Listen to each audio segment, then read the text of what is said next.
Good morning, lifeboat crew. I am Captain Tommy Scoville, and these were a gift from a crew member on the boat in great standing. These are seventh son. Saw these things, and the lights and the blue light and all of that gives me a migraine. The whole brain injury thing has been an issue, and it's cost me a couple of shows that I wasn't able to do. And then there were shows that I had to do wearing sunglasses. And if somebody comes to this channel for the very first time and they see a guy who's talking about not doing drugs and he's wearing sunglasses so that you can't see his eyes, it probably is not the best advertisement for the lifeboat. You follow me? It's just not the best advertisement. Ow, ow, not the best advertisement for the lifeboat. So it's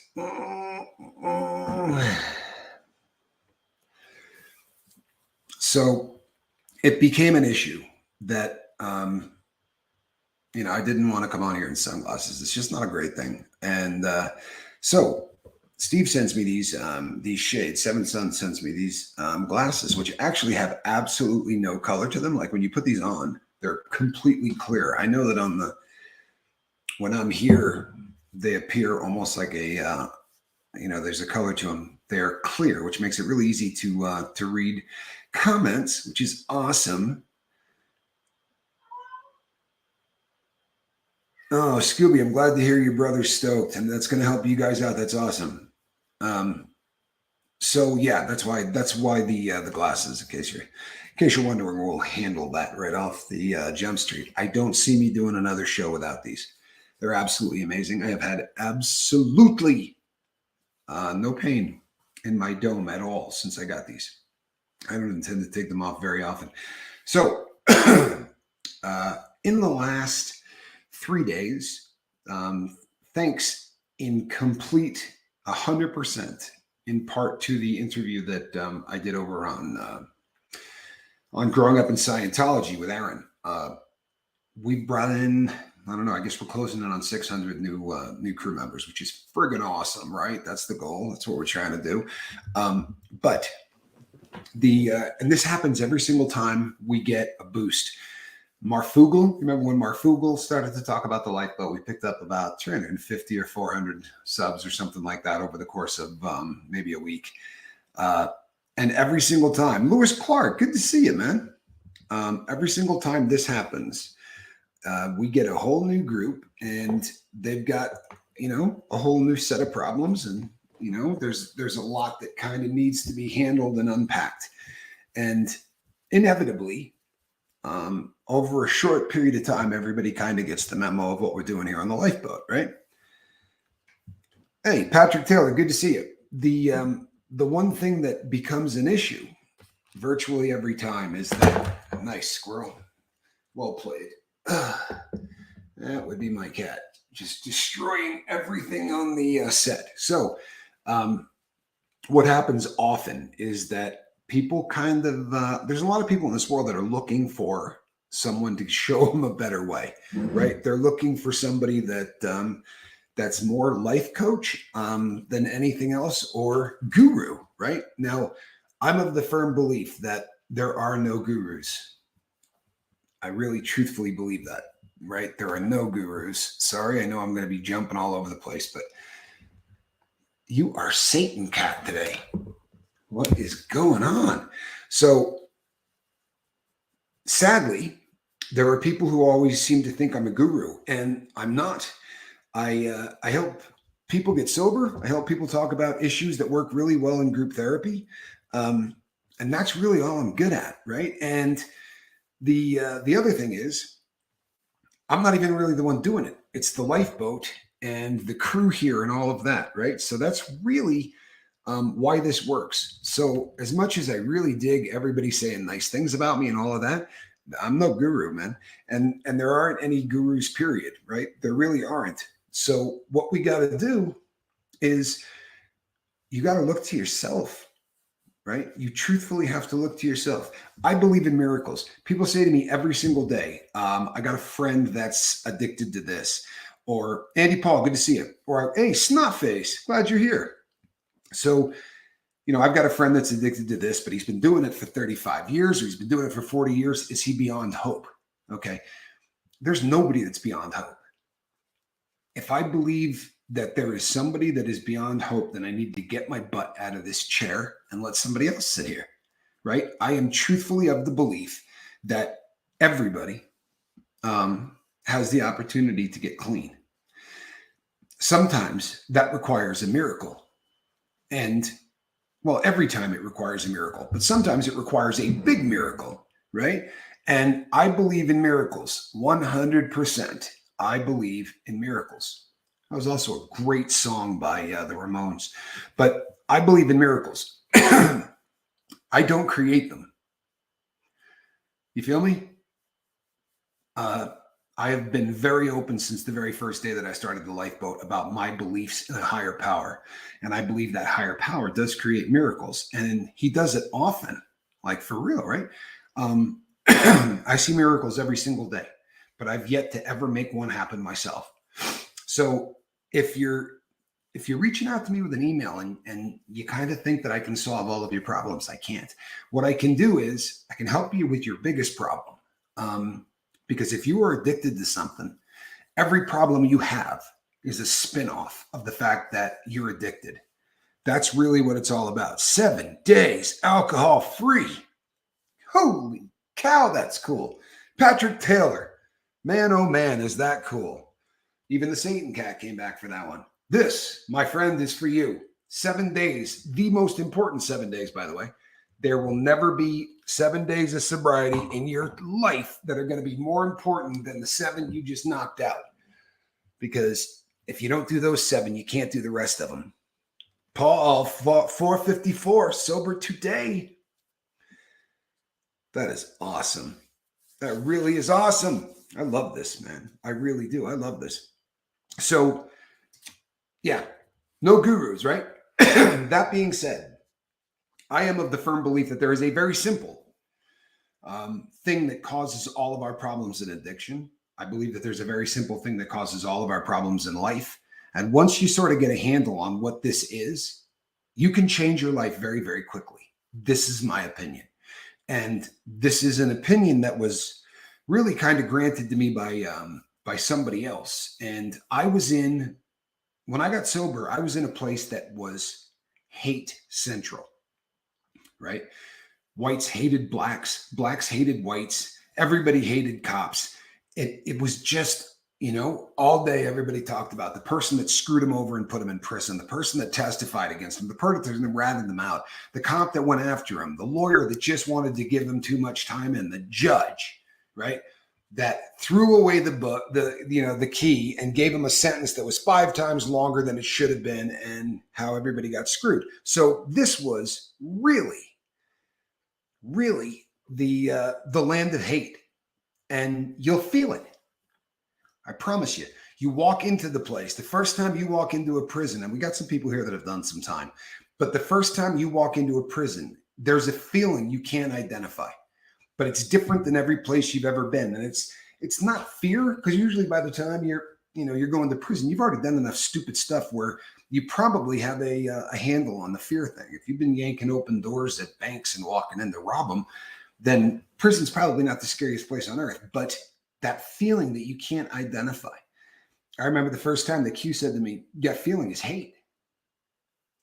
I promise you that feeling's hate. And the proof of it is, after you've been there 2 years, that feeling is still there. There's just this miserable feeling. And I just came to believe that when you're in prison, that's going to be something you experience. Everybody does, right? If you're in prison, you're just going to feel that way. And you're there, you feel that way because you're in prison.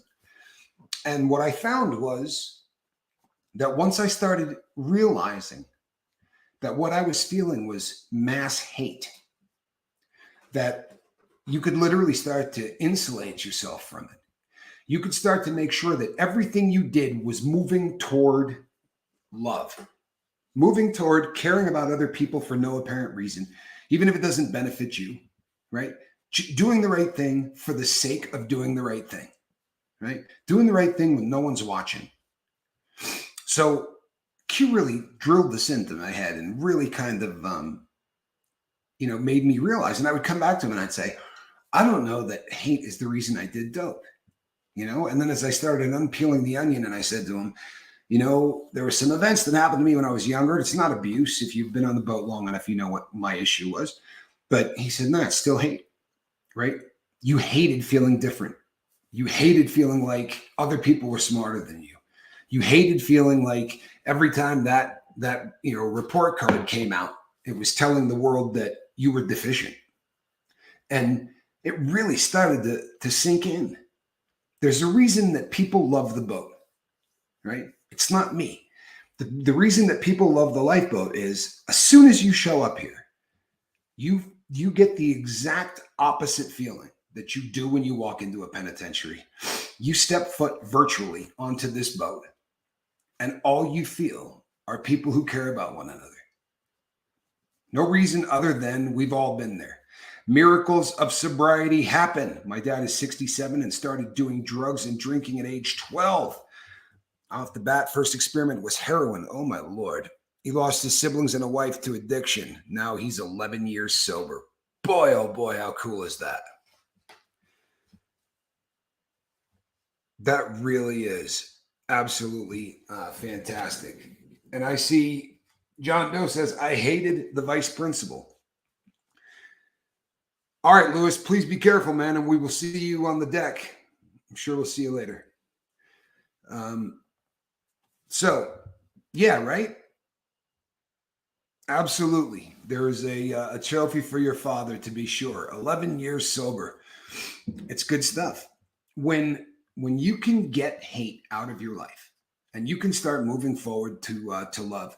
So when you get 600 people that pop in and they're all brand new, there's all of these things that happen, right? Now, Aaron's audience is some of the coolest people that I've ever met.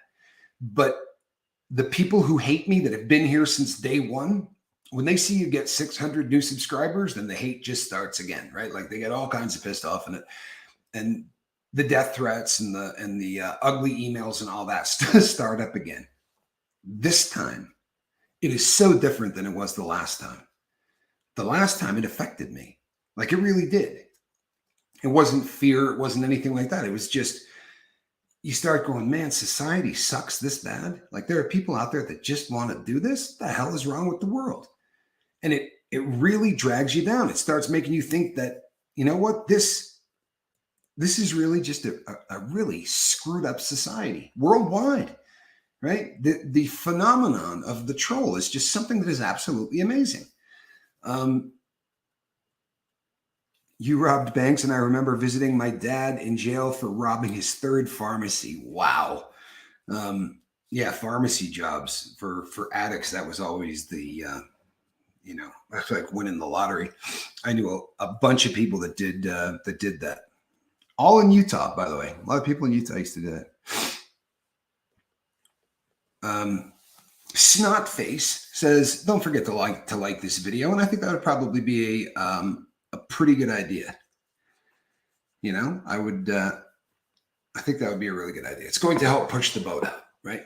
So this time around, when the hate starts back up, what I've come to realize, and it took a while, it really did. It took a while. But what I've come to realize is that the percentage of people in this world that are jackasses is a really small percentage, right?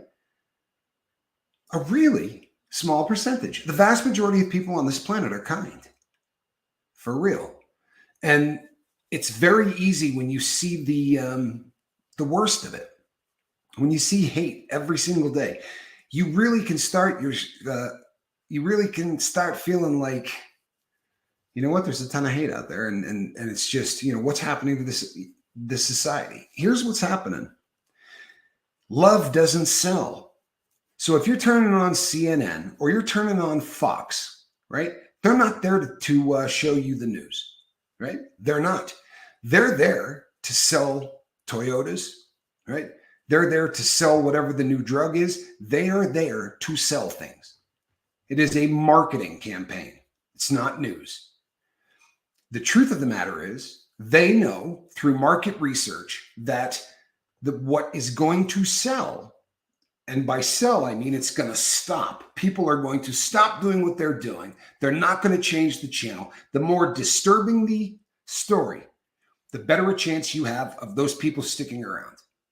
If another show, it is propaganda all the way, Smitty. It is absolutely propaganda all the way. And it's propaganda in two different directions. Doesn't matter which direction you go. It really doesn't, because you're not getting the whole picture ever. They're going to show you kind of what you want to see. In other words, it's an echo chamber for whatever your views are, right? And it didn't used to be that way. But if you were to open up a news channel right now and you would say, we're only going to highlight the really great things that are happening on this planet, you would be out of business in 15 minutes. That sucks, but it's the truth. We live in a society that all of us have an attention span of about 30 seconds. I'm not talking about the crew of the lifeboat, by the way. Our average view time is just under 30 minutes, which is insane, right? It is insane.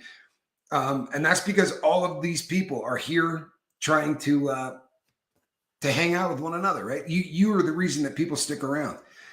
If it bleeds, it leads. That is absolutely the truth. That is absolutely the truth, right? That's a very, it's a common phrase in news speak. But here's what I learned, right? You can plug into that. You can take an hour every single day and watch that garbage. It's not going to tell you the news. I guarantee you it's not going to tell you the news. You're not going to learn anything about what's actually going on in the world by watching either of those news programs. And I'm not talking about politics. I'm talking about hate. I'm talking about ugly crap. We are, like it or not, a form of computer. We really are. We are a high friggin' tech computer. Our brains are absolutely amazing with what they can do. But just like a computer, garbage in, garbage out. If you're taking in hate all day long, every day, it is not long before it starts to have a very serious effect on your soul, on your heart, on everything. 5 years full of hope. Love it. I stopped watching TV 2 years ago. It's all crap. You know what's great? So the reason I'm wearing these, if you're new to the lifeboat, is I've had a lot of concussions over the course of my life from my days of skiing competitively and throwing a lot of backflips. We didn't train into pools and we didn't have foam pits and all that stuff. So when you missed a backflip, you would hit the ground, right? And if you put your arms out, I mean, you're going 30 miles an hour, right, through the air. So if you put your arms out, you dislocate both shoulders, right? 2 broken collarbones, a torn labrum, the rotator cuffs, all of it's gone, right? It's called a total. Dislocate the shoulders. And you won't even be able to handle going to the bathroom on your own. You do that to both, very bad. So they would say to you, if you know you're over rotating one, right, cross your arms. And if you cross your arms, you don't have to worry about your shoulders. What you do have to worry about is your head going like this. So the back of my head would hit the ground and the brain would go to the back and then it would come forward. So all of the bruising I have is on the front. And it can't start a day with positive outlook if you watch the news. He's absolutely right. Absolutely. He or she. I'm sorry. I always assume that it's the masculine and I shouldn't do that. But it's a great comment. So that is the reason that that I wear the glasses, right? That's the reason that I do all these things. And at the time that I got my diagnosis,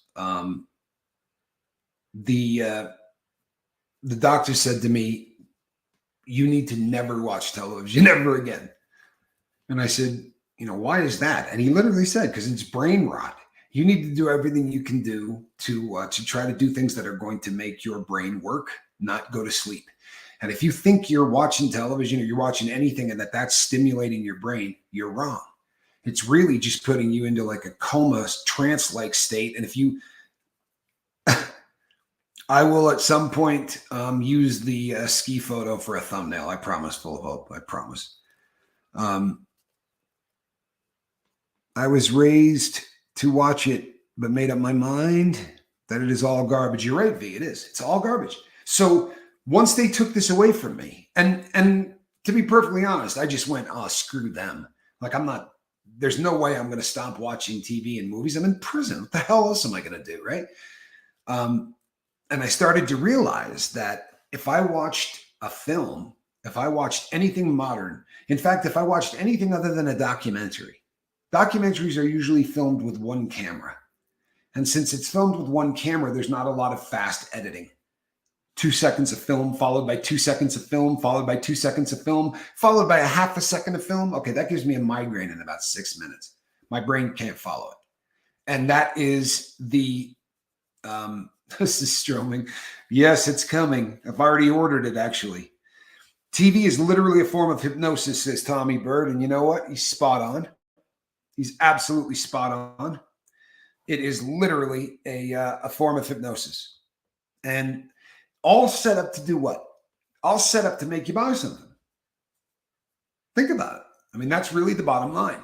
And back in the day, you watch news, and the first 5 minutes of the news might piss you off because you're somebody that leans to the left, and the first spot they did was highlighting something that, you know, the opposite side did, right? The Republicans or whatever did.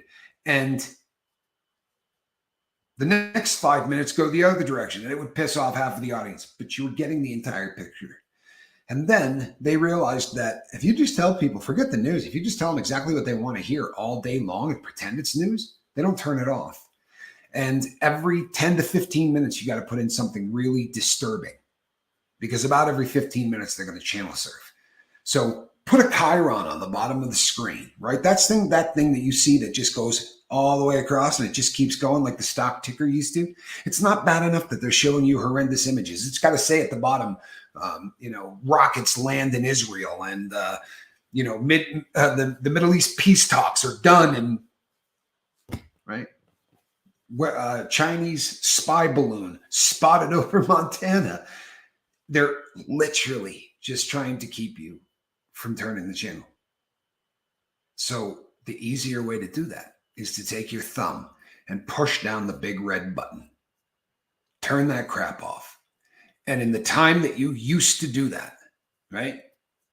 In the time that you used to sit and watch TV, the Patrick Taylor says, true, keep us engaged until the next commercial. That's it.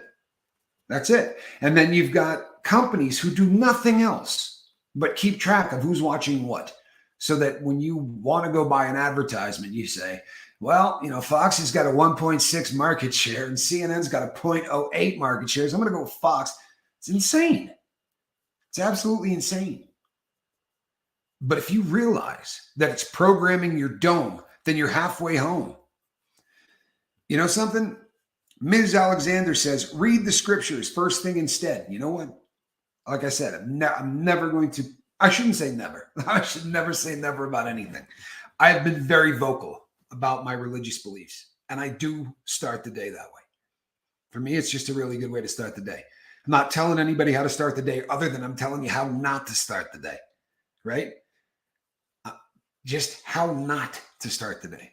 Don't start off your entire day with the most depressing stuff in the entire world being pumped into your brain, right? Engineered to make you sit and watch. I watch pro sports highlights. It saves hours. There you go. You know what, Ms. Alexander? I wouldn't say just for you. There's a lot of us that do it. There really is. There's a lot of us that do it. But whatever you're doing, do it. And do not skip journaling. Do not skip journaling at all. Look, I was reading through all of my journaling stuff in the last 4 days, and getting 600 subscribers changed my journaling, right? The stuff that I started to write. Yeah, we knew you weren't preaching, Ms. Alexander. You're good. I started reading this stuff, and there was a different tenor. There was a different sound to the things that I was writing. And I guess it's optimism. I think it was probably just a really great dose of optimism. It's a difficult thing when you're doing a channel like The Boat, or you're doing any kind of channel on YouTube. And if you look at any big channel, where they were in year 2, with very few exceptions, the lifeboat is way ahead of where anybody was in year 2. But they were making videos and farting around, right? We're trying to save people's lives. So you start, you get 2 months. And in the course of 2 months, you get about 250 subs. It starts to take a toll on you. You start feeling like, you know what? Now I'm preaching to the choir. And there's nothing wrong with that. I love the choir. I love you guys. And I would do that till the end of time, honestly. But there's something fantastic about new blood, new people coming in, right? The ability to help others. And it opens doors. We're going to be changing some stuff up in here. You know, that SAMHSA stuff that we put up?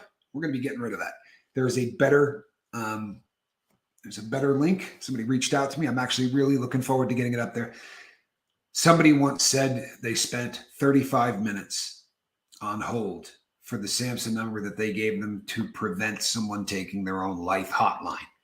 You know what I'm talking about? Starts with an S. Half an hour of the phone just ringing and nobody answering it. I got so pissed off when I heard that I literally punched something, like lost my cool. Okay. Thank you, 7th. I don't have an Amazon right now. Where is 7th? Yeah, there he is. Thank you so much. I didn't see you earlier. These things are fantastic. These things are fantastic. The glasses have absolutely made a difference. I love them. I really do. I absolutely love them. So going back and reading the journal, not only did this influx of a lot more people bring a little optimism, and anytime you got optimism, you start doing a little more, right? You start putting a little more effort in. You just get excited about what you're doing, right? Makes sense. There's nothing wrong with that. Yeah, don't be tardy again. The Cloward Piven strategy is the blueprint to what is happening to the USA today. Not many know of it, but it is worth the read. Short. Where would someone find that? Do we just Google Cloward Piven? Because I'm not familiar with that. And I hate it when I'm not familiar with something. So you say, big deal. You wrote in your journal and you realized, that obviously you get that many more people, it's going to have an effect. But going back and reading the change from where I was to where I am now was illuminating, right? It really made me think not about where I am right now, but the ass I've been for the last 4 months, right? I haven't been a positive person. Thank you, full of hope. I haven't been a positive person. And if you're not a positive person, why would you sit in this chair?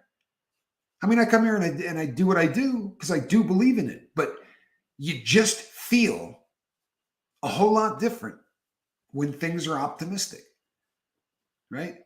I don't let trash in my head. I don't go to other channels that talk crap about us, right? There's plenty of them, that just trash the lifeboat or trash my brother. I don't go and read any of those. And now I've got new friends. I'm not going to read anything that anyone says about them either. I wouldn't go somewhere and, hey, Andrew, glad that you're here. I don't want to watch people trash my friends. It's negative. I have no time at all anymore in my life for negative crap. I would severely recommend that you give that some thought, right? Read your journals. See if it's different on days that you watch the news first thing in the morning and right before you go to bed, because that's when a lot of people watch the news. Good God, you realize how terrible that is? First thing in the morning, you got to dump all of that stuff that you had in your dome. We talked about it yesterday, right? Got to do that first thing in the morning. And the last thing you want to do before you lay down is get all that stuff out of your head. Nah, writing's a pain in the butt. You know what I mean? Don't like that. So I'm just going to watch the news instead. I'm going to put horrendous images, right, and negativity into my head. And then I'm going to go to sleep and let my subconscious play for 6 hours. What could possibly go wrong? Then I'm going to get up in the morning, and while all that stuff is still in my head, unresolved, right? Because you don't resolve all of it ever. You don't sleep long enough to resolve all of your problems. You just don't. So you've got all this unresolved stuff sitting in there, right, in the subconscious. And what do? You add a huge, big ass dose of negative. Perfect. And then we wonder why we are where we are. Dennis N., good to see you, my brother. Glad that you're here. So that is the reality. If you're allowing negative things to come into your life, it is remarkable how easy it is to go the other direction. For real. Turn off the news. That's all you got to do. If you're not a religious person, then read something that's uplifting. Read a self-help book. Read anything that is going to be positive. Anything that's going to tell you that, you know what, the world's not that awful a place. I mean, it is, but there are great people on it. You know, the lifeboat is proof of that. I swear to you, people, there has never been a day since I opened up the lifeboat that somebody hasn't sent me an email that says, I just can't believe the subscribers on your channel. I cannot believe how cool they are. These are some of the best people I've ever met in my life. The love that's on the boat, something along those lines. There's never been a day I didn't get one of those. True story. And usually I get 3 or 4. You know, I have one person that has sent me that email, I swear to you, 3 or 4 dozen times. Because it is different, right? You people have made this a very different channel. The fact that, you know, we got 4 rules, and one of them is we're just not allowing any hate here. I think that's a really beautiful thing. And we went through some growing pains here. The internet has had a lot of positives for society, but the constant stream from twidiots and trolls gets to wear on you. Anonymous shots from cowards, understandable to want to punch a wall. Yeah.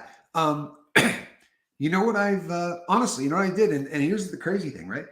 It was the 4th of December, not the last one, but the one before that I said, I'm never going to watch any of the negative crap about me again. Because I used to get up and watch it. I'd watch videos that people would make about me. And every day I'd be like, I wonder what they said about me today. What the hell's wrong with me? So I made my New Year's resolution on December 4th that I was never going to go to one of those sites again. I haven't. Every once in a while, someone will send me a link and I'll pop on it and it'll be one of those channels. And I'll be like, what the hell are you doing? Why do I care what somebody said about me? For real. And what's the benefit of you sending it to me? And more importantly, what the hell were you doing there? Were you out seeking people that were talking trash about me, or what were you doing? I mean, not that I care. You can live your life any way you want. You can pull the hate in. But now that we're smoking, right? Now that we're really doing well again, I get an awful lot. I get an awful lot of new emails. So when you're getting a ton of emails from names you've never seen before, well, you open all of them and you read them. And some of them are not great. I'll never finish one, right? If it starts off, as soon as the hate starts, I just click it off, go to the next one. You choose what you allow into your dome, whether you realize that that's the truth or not. It is absolutely a stone cold fact that you choose what you allow in. Whether it's love, hate, what you concentrate on will change the rest of your day and the rest of your life. I like this. It says, not an email, but the subscribers here are amazing. Thanks for all, for making new people feel welcome and being very gracious when we mess up. Well, here's the thing. There are no new people. When you get to the lifeboat, straight up, I'm not playing. See, what makes this place very unique is that we got through some really ugly stuff and it didn't turn us into negative pieces of trash. A lot of times when people come out of sobriety, they become, the term is often dry drunk, or, you know, it's just that white knuckle sobriety where they're like, I'm not going to drink again. And if you talk to them, they'll say, yeah, I pretty much hate sobriety, but I have to do it. Well, that's a crap life. My brother tells the story all the time about a friend that, a mutual friend, who will say when they go out to dinner, we're anywhere, we're having lunch, get me a Jack and Coke, hold the Jack. Man's a recovering alcoholic and he's miserable. He's absolutely miserable. And I find myself every time that I'm anywhere near this person, I want to say to him, buy a drink. Seriously, have 6 of them. You'll at least be happy for a little while, because you don't seem happy ever. Now, the people on the boat didn't go that route. They never went that route. Everybody here has managed to remember how tough it is when you're hurting. So if somebody steps foot onto this virtual boat of ours, they're instantly family. We have something that unites us all. We have been affected by the nastiest disease known to man. That's it. And it doesn't matter what that disease, what symptom it had. My symptom was heroin, Seventh son, symptom was booze. Everybody has a different symptom, but it's the same disease. And it takes a while to really get a handle on the fact that, like, the heroin's not the problem. Sounds crazy, right? Heroin's not the problem. I was the problem. Heroin is just a substance made from a plant that grows, and there are people who do it every day, and it doesn't get a hold of them forever. I knew people in my orbit when I was stealing and doing drugs and everything else. I had a guy that used to buy from me. We called him a square. That was kind of the verbiage we used back then. But the guy had a solid job. He was a square, meaning he paid his bills. He did everything he was supposed to. Hey, Sasquatch, good to see you. He paid his bills. He was just a boring, regular guy. But he would call me and he'd say, can I get 10 bags for 100? Well, I was getting 15 for 100, so that sounded like a pretty good deal. And I did it for probably 7 years, 8 years. And it wasn't an everyday thing. It wasn't even an every week thing. And I remember one day saying to him, you know what? When's the last time you used? And he goes, about 6 or 7 days ago. And I said, you've never been addicted to this stuff? He said, hell no, I won't do it 3 days in a row. Scares the hell out of me. I looked at this dude this was like E equals MC squared, right? This looked like a math equation that took up 6, blackboards. And I'm supposed to understand because I'm looking at him going, the hell do you mean you've never had a habit? So the third day comes and you just don't do it, ever. Never been tempted. He's like, no, I get addicted. Good God, right? How's that possible? Makes no sense to me. But it proves that heroin's not the problem. Booze isn't the problem. A lot of people drink that stuff and don't go off the deep end. The problem is we have a disease, right? That's the problem. Each and every one of us. And it does put us all in the same boat. So if you're very new to the lifeboat, this started as the Tommy Scoville Show because I had absolutely no idea what to call it. And it really was, I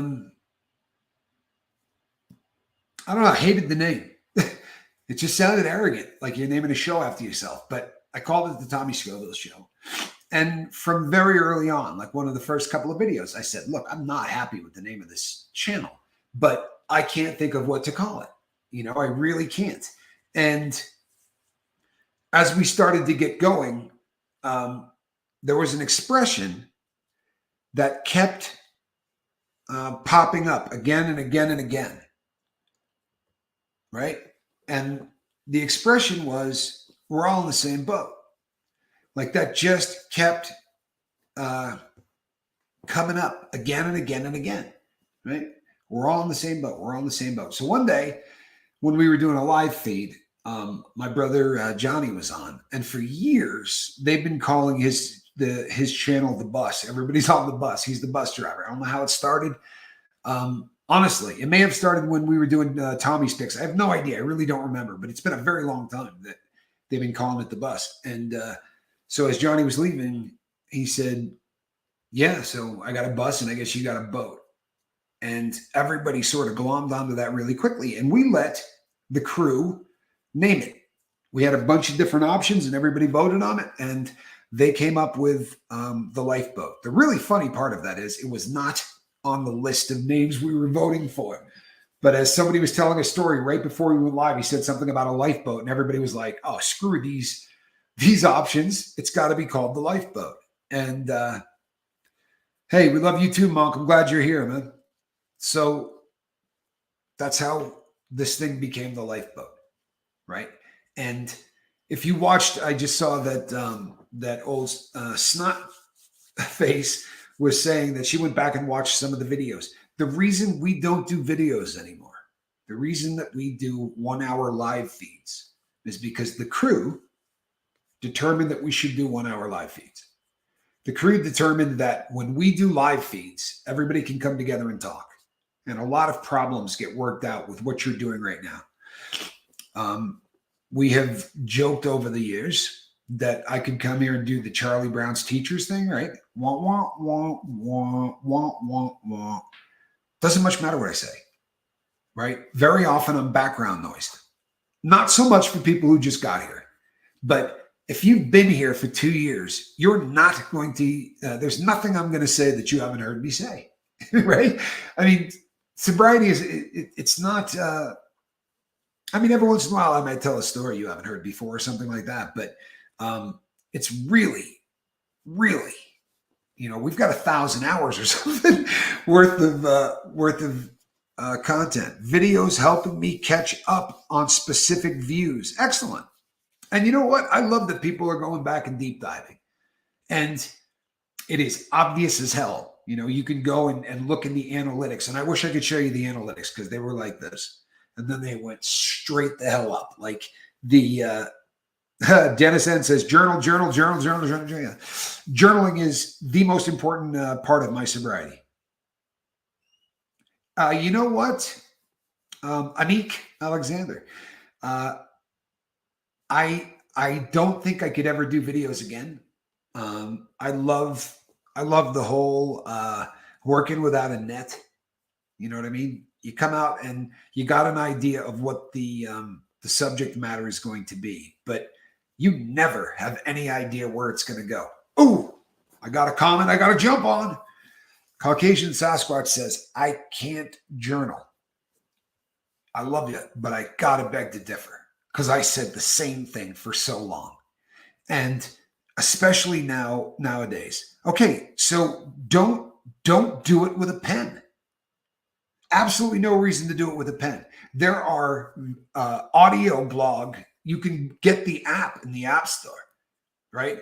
It's just you talk into it and you do your journaling that way. But it still gets the thoughts out of your head before you go to sleep. And it gets the unresolved thoughts out of your head when you first wake up. It is a whole lot easier, to do that. But yeah, talking to a tech recorder, Smitty says, it is absolutely something that is really, really a benefit. Absolutely a benefit. And there are so many different ways to do it these days. Like I used to, when I started journaling, it was pen and a paper. In prison, you don't download apps, right? So I would buy notebooks. And I remember so many times where I'd get in trouble and get thrown in the hole, and or we'd go on lockdown and I'd run out of paper and I'd have nothing to write on. And it has become such a part of my life that the cops would come by and do their walk, and I'd say, hey, I need a BP 8, a BP 9, a BP 10, and I would do it all the way up to 12, which is a complaint form. And the cops would always go, what's your complaint? And I'd go, yeah, look, dude, I just need the paper. And they'd come and bring you every one of them, and I would write on the back of these things because it has become such an important part of what I do. First video told me that people probably knew me as Robbie's brother. I found I knew Robbie as Tommy's brother. How things change over the years. It is a yeah. My brother's got some wild stuff coming up. You're going to be really blown away when you see some of the stuff that happens with Chase the Heat. It's really going to have some cool stuff coming up. But there are some doors that are opening for the lifeboat because of You know what? Aaron is, boy, if he's not an honorary member of the lifeboat, you know what I mean? Like, I should mail him a captain's hat. What he did for the channel in one day is just absolutely amazing. And it has opened my eyes to the fact that it doesn't matter what your audience is listening to or watching, right? Doesn't matter at all, because there's a crap load of them that have had problems with drugs or alcohol that would absolutely love the opportunity to find the lifeboat. My 8 siblings voted before my birth, decided that my name would be Daniel Joseph. My mother, God bless her racist soul, decided Dr. Daniel Joseph sounded Jewish. You are 7th son. You crack me up. Snotface says, that's why I'm here. That's why a lot of people are here. And so it's changed my point of view. At this point, if somebody asked me to do a collab, I don't care what their audience. I used to think that collabs had to be something that, in some way, it was related to recovery. It doesn't have to be at all. And it's really starting to sink in. Tommy Bird says, I use my punching bag at least once every couple of days to solve personal issues. I've thought about just pasting a big picture of my own face right on it. You know what? Working anything that you're exuding energy, right? If you're pushing energy out, that really is a good thing. Thank you, Monk. Monk says, Tommy, you nailed that interview. Take some credit now. Here's the thing. I've done a bunch of interviews in my life. I really have. I've done a bunch of them, and I've done them on both sides, right? I've interviewed a ton of people, and I've been interviewed by a ton of people. And he really is good, right? That cat really does a great interview. Aaron is gifted. Caucasian Sasquatch says, remember, we aren't quitting for a weekend, but for life, to live. We can't quit without coming to terms with ourselves. It's absolutely a fact. You can get chemical free, but you're not going to get sober if you do not really start to peel that onion. And that's why, you know what? Whether you're doing it, talking into something or whatever, but getting the unresolved crap out of your brain and onto paper or onto a recorder or whatever. For me, that's how the onion got peeled.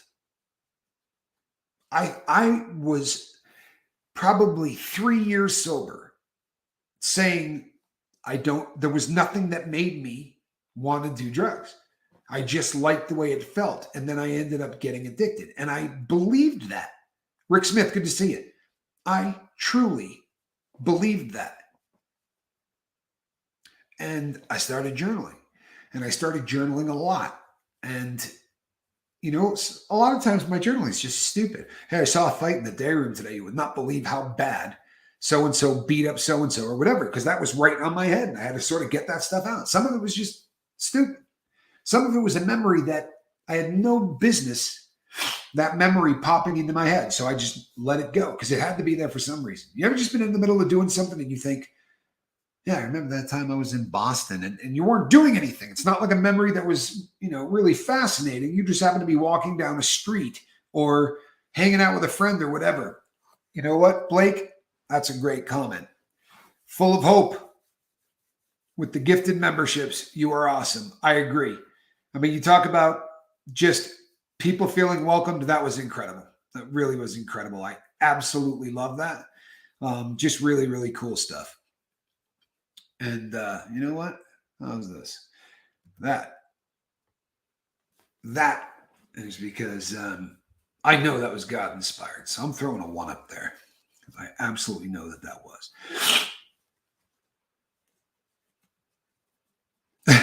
Morning, Rick. Another Smith. Awesome. We are everywhere. No question. Smiths are everywhere. Yeah. So, any of those names that, like that you don't hear that name and go, I wonder what their ancestors did, right? Pretty obvious that you had, a blacksmith or a silversmith or whatever in the family tree. Then there are those names that you hear and you're like, what the hell did their ancestors do? Like that one doesn't make any sense at all. So I think I'm allergic to sagebrush. That's my new theory. And I am going to be getting away from it here, which really is a nice thing. Full of hope, you make me laugh. Yeah. I dated a girl in the 80s that was really into the Smiths. I knew a girl in the 80s. We didn't date, but she was ridiculously into the Smiths. In fact, I don't think I saw her in high school once when she wasn't wearing a shirt that said the Smiths on it, in one version or another. Yes, yours is self explanatory. Seven says, no, not a big fan of the Smiths, says Full of Hope. Full of Hope has great musical taste, by the way. Um, yeah, well, you know what? Mine should be really obvious because we picked it. The That's why it was so funny when the people, when they first outed the fact that my brother and I were not born um, Anik. That means it's a sign of the fact that we're praying for somebody. That's usually one, or it also is. Everybody is in agreement on something. Usually it's prayer, but we can honor somebody. If somebody's birthday, a bunch of people throw ones up for the birthday. It's just a way of a kind of a solidarity thing for all the people on the boat. Since I can do this thing, right, and you guys can't, the one has become a really big deal. Well, some of us are okay. It's a good question though. It really is. It's a new question. I mean, a good question. I love questions. Truthfully, the smartest phrase in the English language is "I don't know." Right? It's the start of all great conversations. I finally found out that the main reason I stayed high was so I could maybe stop feeling useless or insufficient in my life. Is that feeling long gone? I wish. I just live knowing it is an unreasonable. Here's the deal. That's awesome. That is awesome, and it's also a point that we can have a conversation. That once you peel the onion, right, to the place where you go, I think this is why I was getting high, and it really starts to make sense to you, right? Yeah, this is why I was getting high. There are things that you can do to undo that, whether you realize it or not. We can use that one as an example. If you're feeling like, you know what, I'm just a piece of crap. I'm not a good person. I don't make enough money. I'm not successful. Do you know why you think that? You know what a positive affirmation is? Like when you look in the mirror or you just stand there and you say, I'm a good person. I'm deserving of great stuff coming into my life, right? And I am going to be a success. That's a positive affirmation. Whether you realize it or not, you have been doing negative affirmations your entire life. You don't say them out loud, right? But what are ants? Ants are negative affirmations. Ants are those things that say, you're worthless. Man, I'm stupid. You ever used the phrase F my life? That was my go-to. I said that probably 50 times a day. And I remember the first time I said it around Q, and he looked at me and went, are you kidding me? He said, how often do you say that? I said, only when something really bothers me, or, I get screwed out of something or this or that. And he said, and that's your mantra, right? That's your affirmation. You got any idea what you're doing to yourself? Well, the answer was no. I don't have any idea what I'm doing to myself. And the first time I sat in the cell and started doing affirmations, I felt like the world's biggest idiot. Honestly. You think journaling's hard? Do some daily affirmations. Look at yourself in the mirror. Stare at yourself in the mirror and tell yourself that you're a good person. We talk about page 2 and page 3. On page 3, you get to design exactly who you want to be. What would your friends say about you if you could wave a magic wand? How would you like to be talked about? Right? That's page 3. Well, start looking in the mirror and yeah, that's a wicked negative affirmation. So start looking in the mirror and saying, start looking at yourself in the mirror and saying all of the things that you listed on page 3. I'm an honest person. I do not lie. I do not lie. I'm an honest person, right? I am never, ever going to screw somebody over, ever. My word is my bond. Whatever you put on that third page, right? I'm going to be the best dad I can be. I'm going to be a great father. I'm going to be a great father and take 2 minutes a day to do this.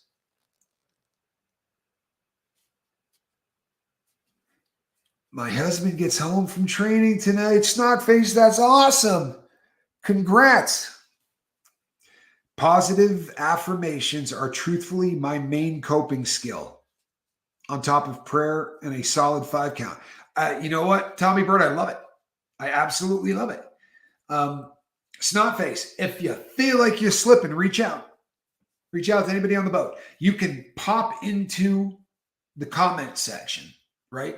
Leave a comment, because someone on the boat, leave it on a thread of about 5 or 6 different names in the comment section. And you say, I'm in trouble. I'm feeling like something bad's going to happen. Watch how fast somebody from the boat gets a hold of you, right? They'll leave a comment right underneath it that says, can you get over to Facebook? Can you go somewhere? How can we get together and talk? For real, this is a very loving group of people. Very loving.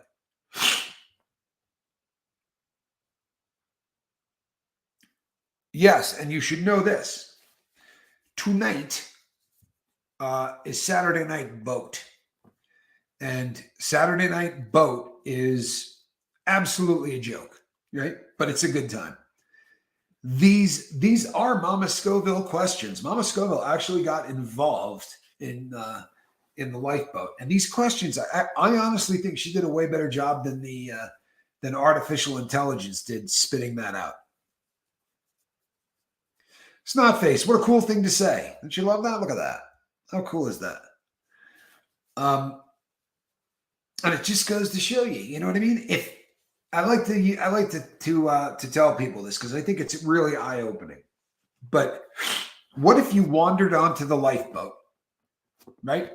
You step foot onto this channel. You've never been here before, and you got it on mute. And there's just this dude standing there in front of the camera, or sitting there talking, and you read all of the stuff in the that people were saying to one another in this comment section, right? If I said to you, all of those people are recovering drug addicts, that would have shocked you, right? It's just the most loving, caring people. If I said, you'd be shocked at how many of those people have been incarcerated. You'd be shocked at how many of those people stole from people they loved, lied to people they loved, broke the law, right? Have people that have sold their body, people that sold their soul, but they are here, and they are now living their best life and being the greatest, kindest people you will ever meet.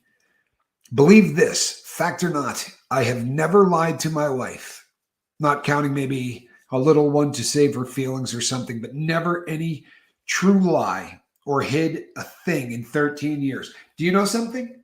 I do believe that. It's not the first time that you've said it. I've heard that before on the boat. It's been a hot minute since this has been brought up, but it's and I don't preach from here, but it is a pretty good advertisement for people that random act of kindness videos are awesome. It shows that people who have a very strong faith in whatever, I'm not telling you what to have a strong faith in, but people who believe that they are not the center of the universe and that there's something greater than them out there, and that they answer to that, tend to have a different code of ethics. Like it or not, that really is kind of a fact. This is my 3rd or 4th lifeboat. I only went to one NA session, and that was 25 years ago. I'm already looking forward to the next live stream. Thanks, everybody. Patrick, we're so glad you're here, man. Really, you found the right place. This place is a kindness video. What a cool thing to say.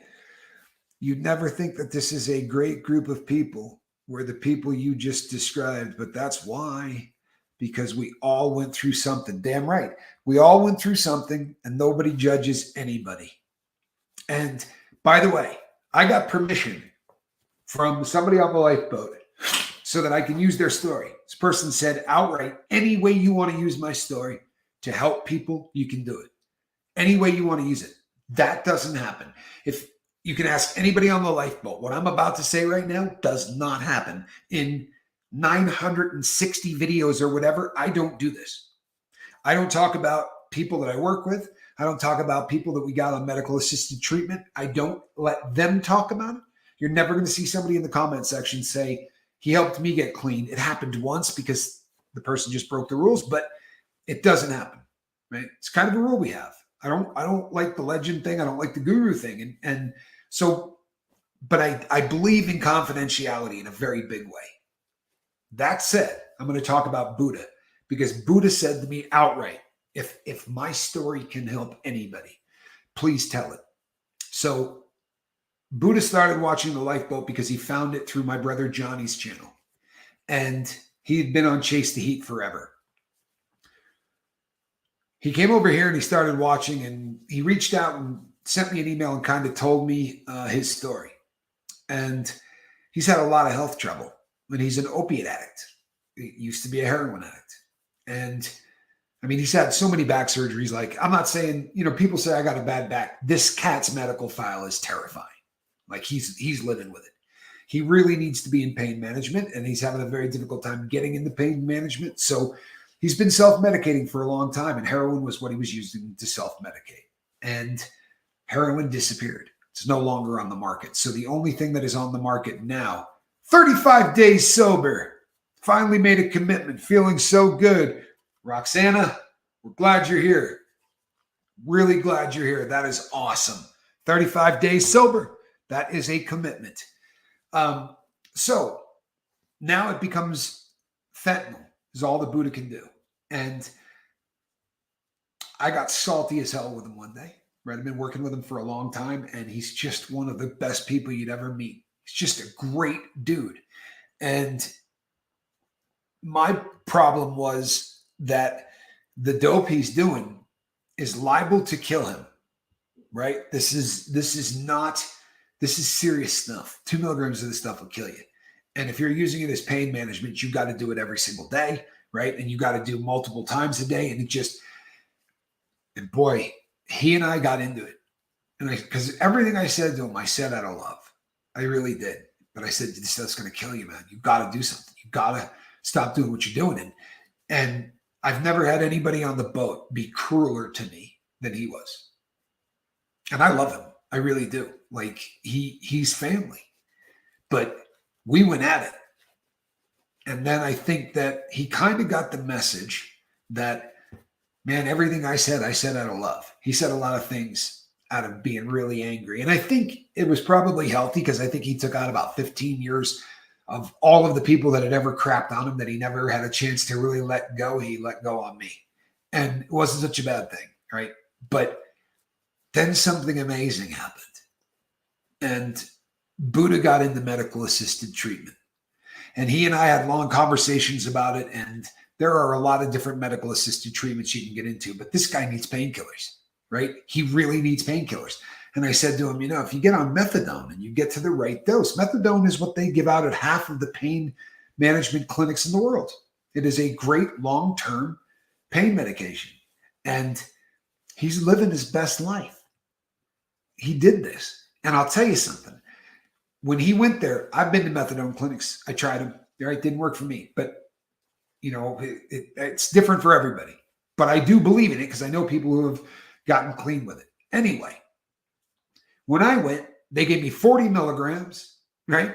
They made me wait 30 or 40 minutes to make sure that I didn't have a bad reaction or anything else. And then they took me up 20 more milligrams. So on the first day, I did 60. On the second day, I did 80. And by the end of the month, I was at 280 milligrams a day, right? Then with him, he goes in and all they'll give him is like 30 milligrams. 30. And then they take him up 2 milligrams every other day or every third day. Good Lord. I thought when he called me the first time and told me that, I thought he's going to go right back. He's got, and I can't even blame him. Like, this is just, I don't understand how anybody could endure this. But he did. And he just looks like a different cat. He really does. Everything about him, the way that the way he carries himself, everything. He's just a happier person. And his relatives all see it. The reason that I brought this story up is because he came to the lifeboat every day, high as hell, for a really long time. Nobody ever gave him any crap. Nobody ever shamed him or told him he shouldn't be there or any of that stuff, right? Everybody just did what the lifeboat does. Hey, we used to have a deal, right? We'd say to somebody, hey, they'd say, well, I'm addicted to this and I'm still using. Fantastic. Come and check out the channel, right? We're never going to kick anybody off. We'll say a prayer that someday this will work out for you. If not, we'll just keep saying that prayer. You just keep coming back to the boat. I firmly believe that eventually somebody reads something in the comment section, or somebody hears something that, whoever's sitting in front of the microphone at the time says. But there's that one nugget that makes a person say, this is it. This is my commitment. Okay, V. That to me.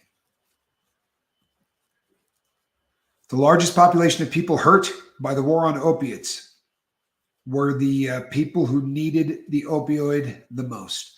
People in chronic pain. He's absolutely right. He's absolutely right. And he says, I like the fact that you focus more on becoming happy rather than on just getting clean. Well, there's a really big difference. There's a really, really big difference. Captain, it's terrible here. I detoxed in county jail, 17 days with 10 Tylenol. Rick Smith, that is the detox protocol in this county jail, which I've been to too many times. Their protocol is they will give you 4 extra pair of underwear and 4 extra pair of pants. That's it. Because they know that you're probably not going to be able to not soil yourself. They will let you out to shower if that happens, but that's the only thing you're getting. He was exactly where he needed to be. He's talking about Buddha. And stay just wasn't where he really was in the right way. And now he is. I'm grateful to witness the boat's success in such ways. Me too. Me too. It's absolutely amazing to watch some of the transformations. And the people that come here for long periods of time and they're still using, they're coming here for you. They're coming here because of how everybody in the lifeboat treats everybody else in the lifeboat. And I love this boat. I really do. Tonight at 5 o'clock Pacific time, it is Saturday night boat. If you've never been to a Saturday night boat, this is the most fun we have on the lifeboat. We talk about serious stuff a lot, but on Saturday nights, we no longer do. Okay? So make it a great day. For real. Smile more. It's physiological. You smile, good things happen, right? Open doors for people. Be a nice person. And reach out and try to save somebody. I'm Captain Tommy Scoville. And this right here, this is a cat in the basket.